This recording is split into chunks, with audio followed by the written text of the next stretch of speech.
దేవుని పరిశుద్ధ నామమునకు మహిమ కలుగునుగాక.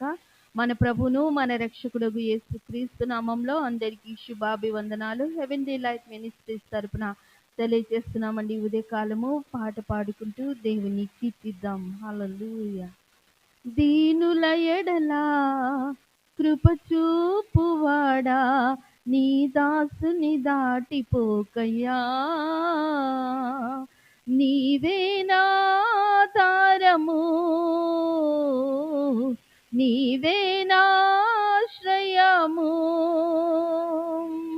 నీవే నాధారము నా యేసయ్యా, నీవే నాశ్రయము. నా చేయి పట్టి నన్ను నడిపించితివి, కృపాైశ్వర్యములతో నన్ను నింపితివి. నా చేయి పట్టి నన్ను నడిపించితివి, కృపాైశ్వర్యములతో నన్ను నింపితివి. క్రీస్తునందు ప్రతి అక్కర తీర్చావు, క్రీస్తునందు ప్రతి అక్కర తీర్చావు. కృతజ్ఞుడనై నేను జీవించెదను, నీవే నాధారము, నీవే నాశ్రయము, నీవే నాధారము నా యేసయ్యా, నీవే నాశ్రయము. దీనుల ఎడలా కృప చూపువాడా, నీ దాసుని దాటిపోకయ్యా. హల్లెలూయా. ఉదయకాల సమయంలో మన కొరకు సిద్ధపరచబడిన వాగ్దాన వాక్యము మనము విన్నామండి. అందరికీ ప్రైజ్ ది లార్డ్. మన ప్రభువును మన రక్షకుడైన యేసుక్రీస్తు నామంలో మీ అందరికీ శుభములు. దేవుడు అనుగ్రహించిన ఈ నూతన దినములో ఇప్పుడు దాకా మనం స్తుతించాము, మహిమపరిచాము. ఇప్పుడు దేవుని వాక్యమును ధ్యానించుకుందాం. ఇక్కడ రాయబడిన వాక్యమును మనం చదువుకుందాం. ఆదికాండము 48వ అధ్యాయము 4వ వచనంలో చివరి భాగము. నీ తర్వాత నీ సంతానమునకు ఈ దేశమును నిశ్చయ స్వాస్థ్యముగా ఇచ్చేదనని సెలవిచ్చెను. ఆమేన్. హల్లెలూయా.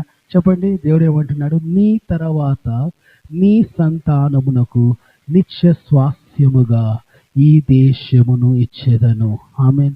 మన తర్వాత మనం మన పిల్లలకి ఏమిస్తాము అనేది మనం చెప్పలేం. అది సాధ్యపరచబడే విషయము కాదు. హల్లెలూయా. ఇంగ్లీష్లో ఈ విధంగా రాయబడుతుంది. ఏమని రాయబడుతుంది అంటే ఎవర్ లాస్టింగ్ పొజిషన్స్ అన్నాడు. నిత్య స్వాస్థ్యముగా అనే మాటను వాడినప్పుడు ఏమని వాడారు చెప్పండి? Ever lasting position. హల్లెలూయా. నిత్య స్వాస్థ్యము, అది నిత్యము ఉండేది, కొద్ది కాలం ఉండేది కాదు, కొంతకాలం ఉండేది కాదు, కొద్ది దినాలు ఉండేది కాదు. హల్లెలూయా. నిత్యము ఉండే స్వాస్థ్యాన్ని దేవుడు మన తర్వాత రాబోతున్న సంతానానికి దేవుడు దయచేస్తానంటున్నాడు.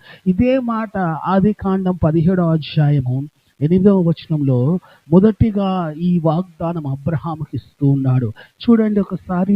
నీకును నీ తర్వాత నీ సంతతికిని నీవు పరదేశి అయిన ఈ దేశమును అనగా కానాను దేశమంతటిని నిత్య స్వాస్థ్యముగా ఇచ్చి, ఆమేన్, నిత్య స్వాస్థ్యముగా ఇచ్చి వారికి నేను దేవుడనై ఉందును. హల్లెలూయా. వారికి నేను ఇచ్చిన తర్వాత దేవుడనై ఉంటాను.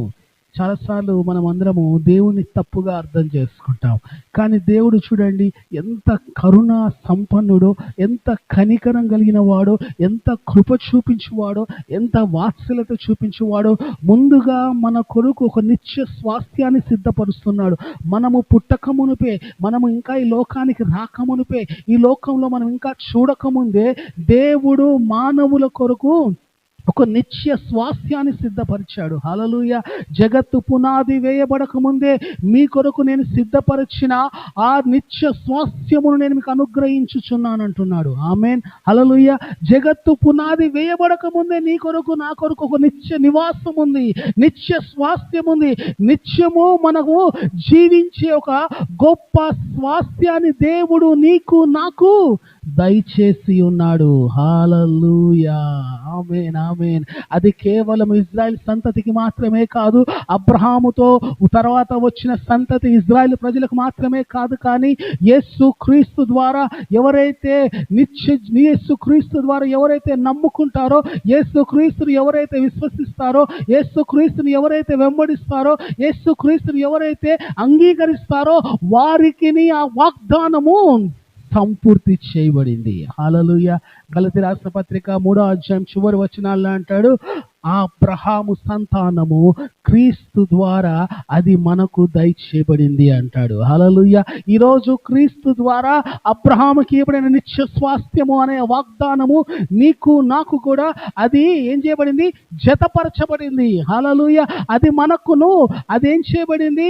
మనకును అది అనుగ్రహించబడింది. ఈ ఉదయ కాలము నీకు నాకు ఒక నిత్య స్వాస్థ్యం ఉంది.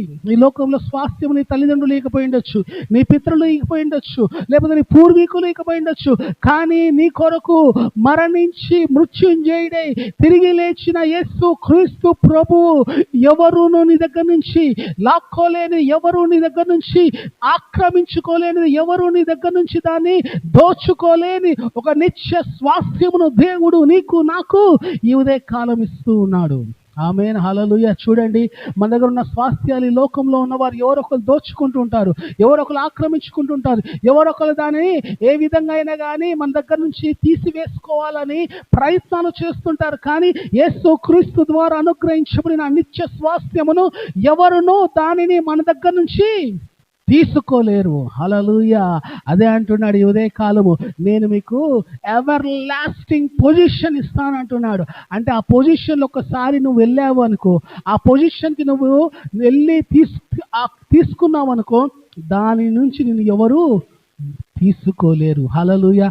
ఒకసారి అందులో నువ్వే అడుగు పెట్టావనుకో, అది నీదైపోతుంది, అది నీకు శాశ్వతంగా ఉండిపోతుంది, అది నిత్యము నీకు ఉండిపోతుంది. నిత్య స్వాస్థ్యాన్ని చెప్పండి, ఎవర్ లాస్టింగ్ చెప్పండి. ఈరోజు ever lasting father, ever lasting పొజిషన్ని నీకు నాకు దయచేస్తానంటున్నాడు. కాబట్టి మనం ఎలాగుండాలి? ఆ ఎవర్ లాస్టింగ్ పొజిషన్ కోసము మనమందరము దేవుని కొరకు జీవించాలి, దేవుని మీద ఆధారపడాలి. ఆ కాలం వరకు ఇచ్చిన ఎవర్ లాస్టింగ్ పొజిషన్ని వారు పాడు చేసుకున్నారు, కానీ మనం ఈ కాలంలో మనకి ఇవ్వబడిన ఎవర్ లాస్టింగ్ పొజిషన్ని, ఆ నిత్య స్వాస్థ్యాన్ని మనము పాడు చేసుకోవద్దు. వారు అందులో నుంచి వెళ్ళగొట్టబడ్డారు, వారు అందులో నుంచి తరిమివేయబడ్డారు, వారు అందులో నుంచి పూర్తిగా తొలగించబడ్డారు. కారణము వారు పాపము చేయడం బట్టి. ఈరోజు నీవు నేను పాపం చేస్తే, నీవు నేను అతిక్రమం చేస్తే, నీవు నేను అవిధేయులుగా ఉంటే, నీవు నేను కూడా ఆ నిత్య స్వాస్థ్యము నుంచి ఏం చేయబడతాము? త్రోసివేయబడతాము, తీసివేయబడతాము, వెళ్ళగొట్టబడతాము. హల్లెలూయా. కాబట్టి ఆ స్థితికి నీవు నేను తెచ్చుకోవద్దు. అక్రమమైన జీవితం జీవించద్దు, అవిధేయత కలిగిన జీవితం జీవించదు. ఆ నిత్య స్వాస్థ్యాన్ని మనమందరము స్వాతంత్రించుకోవాలి. ఆ నిత్య స్వాస్థ్యాన్ని మనమందరము చేజిక్కించుకోనాలి.